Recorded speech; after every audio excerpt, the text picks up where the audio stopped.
Hello, everybody. So I think now you should be able to see me. I just contacted two friends to make sure you could see me.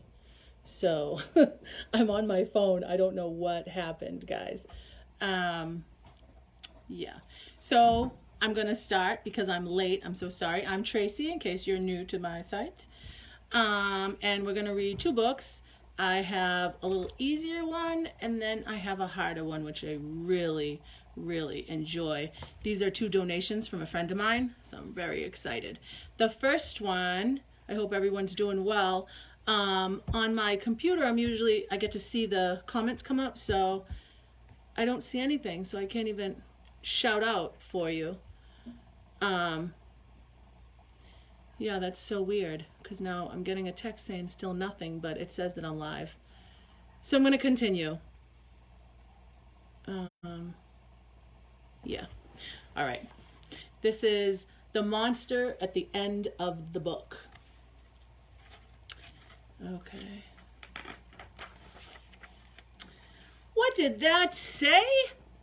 On the first page, what did that say? Did that say there will be a monster at the end of the book? It did? Oh my God, I'm so scared of monsters.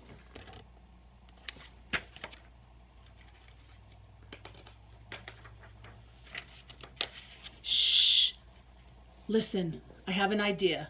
If you do not turn any pages, we will never get to the end of this book. And that's good because there's a monster at the end of this book. Please, please don't turn the page.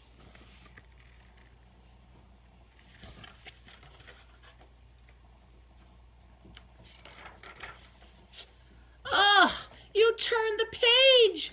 Why? Hi, Molly. Hi, Lorenzo.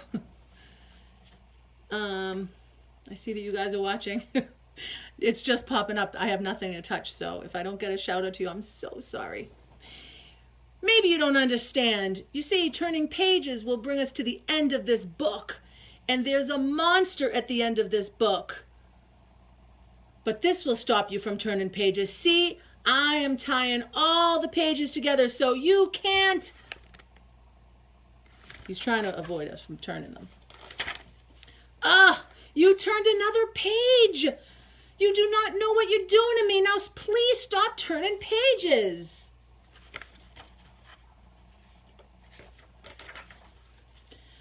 There. I, Grover, am nailing this page to the next so that you will not be able to turn it, and we will not get any closer to the monster at the end of this book.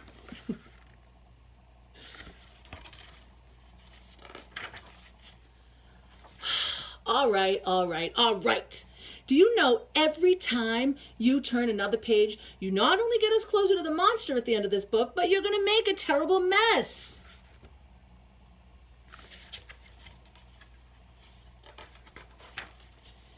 This will stop you from turning any pages. A heavy, thick, solid, strong brick wall. I would just like to see you try to turn this page.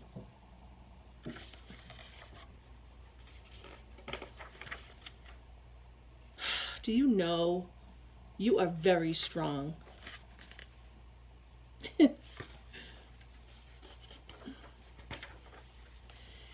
The next page is the end of this book, and there is a monster at the end of the book.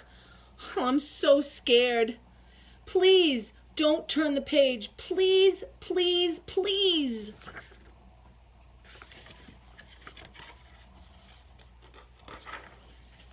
Well, look at that. This is the end of the book, and the only one here is me. I, lovable, furry old Grover, am the monster at the end of this book? And you were scared. I told you there was nothing to be scared of. The end. Isn't that cute? So I see some of you guys are popping on, so let me just say hi to y'all. And I see you. Hello, thanks for joining from work. Ooh. I saw Molly pop in. Loretta, hi. I can't see my people come in. It's so weird. Anyway, I'm Tracy. The next book I'm going to read. The next book I'm going to read is Walter the Farting Dog. William Cotswinkle and Glenn Murray. This is such an amazing story. I read these the other night to my nephew, and he went nuts. He really, really liked it. It was cool. I'm a dog, in case you haven't figured that out. Like it? Spend some time on this one.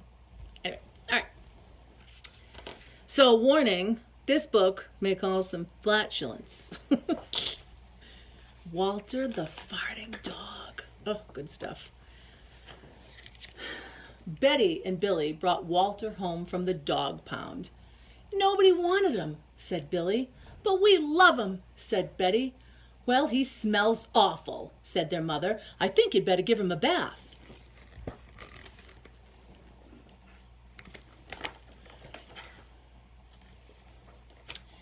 Mother walked in and said, oh, he still smells awful. And that's when they got the first clue. The telltale bubbles in the water. He's probably just a little nervous, said Mother. Hopefully his stomach may be upset. But Walter's stomach wasn't upset. Walter's stomach was fine. He felt perfectly normal. He just farted a lot. Oh, Walter. I love this story. Oh, good stuff. He did it when he bathed. He did it when he played with Betty and Billy. He did it when he walked around the house. He did it in the dining room. He did it in the kitchen. And he did it in his sleep. Look at all those farts. Isn't that hysterical?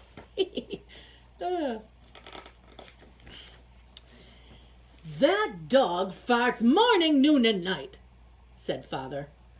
He can't help it, Daddy, said Betty and Billy. They didn't mind Walter's farts. So what if he farts, Billy said to Betty when they were alone in their room with Walter. Betty agreed. Walter agreed too. He sat there looking innocently around, farting. Take him to the vet, said Father.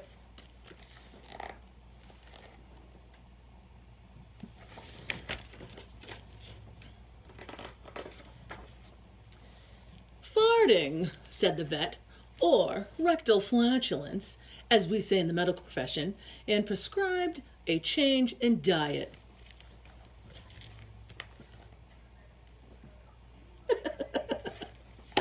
Oh, Walter. They gave Walter every kind of dog food. He farted. They tried him on cat food. They gave him hot dogs, hamburgers, and lettuce and tomato sandwiches. He farted. They gave him fried chicken. They gave him rabbit food. They made him a vegetarian. No matter what that dog eats, he turns it into farts, roared Father. At least he's having a good time. Walter got the blame for everybody else's farts, too. If Uncle Irv let one slip, he just went and stood next to Walter. Then all he had to say was, Walter.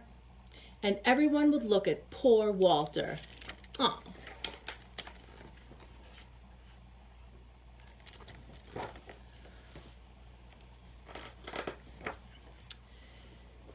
He has to go back to the pound, said Father.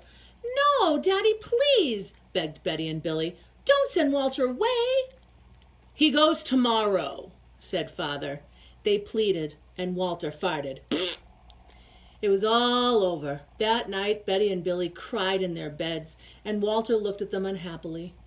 Oh, Walter, said Betty, you've got to stop farting. Because Father is going to send you back to the pound tomorrow, said Billy. Oh, my God. Walter knew how serious the situation was. He'd never see Betty and Billy again. He resolved to hold his farts in forever. When Betty and Billy fell asleep, he walked down to the kitchen to see if there was anything around to eat. He managed to open the cupboard door with his nose and found the 25-pound bag of low-fart dog biscuits the vet had prescribed for him, which had made him fart even more. Even though he knew they made him fart more, he couldn't resist. He ate the entire bag. Very tasty. said Walter to himself. Thank you. And then he went and lay down on the sofa. A gigantic gas bubble began to build inside him. This is going to be trouble, he said to himself nervously. He was afraid of what might happen if he let it go. He thought maybe the house would explode, so he kept it in. It wasn't easy. In fact, it was torture. But he had resolved never to fart again. His future depended on it. As he lay there with his tail wrapped tightly between his legs, he heard a noise at the window.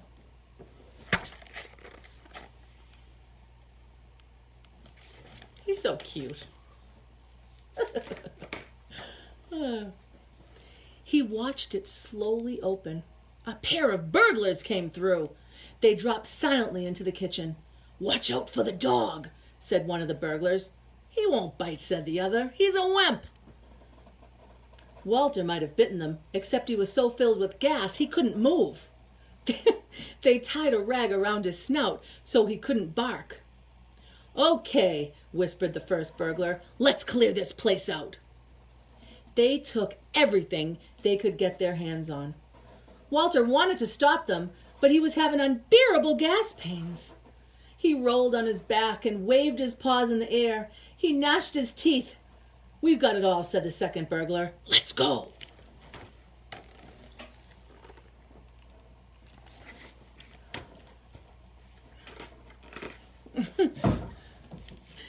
That's when Walter let it fly. It was the worst fart of his life. It made a tremendous noise and shot across the room. A hideous cloud filled the air. The burglars clutched their throats, unable to breathe with tears in their eyes. They raced for the window. They tried to grab their bag with all the valuables in it, but their arms were too weak. "Let's get out of here," the burglar said.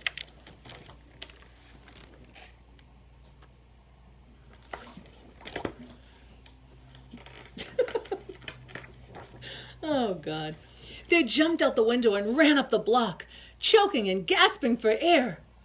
Still blinded by Walter's attack, they stepped into the headlights of an approaching police car. "Hold it right there," said the policeman.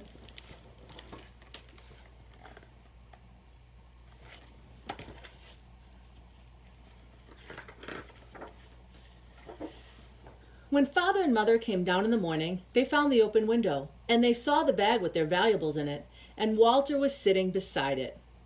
He still had the rag tied around his snout. You'd have to say he looked heroic. "He saved the silverware," cried Mother. "He saved the VCR," cried Father. "Good dog, Walter. You're our dog, even if you do fart all the time." Oh, my God.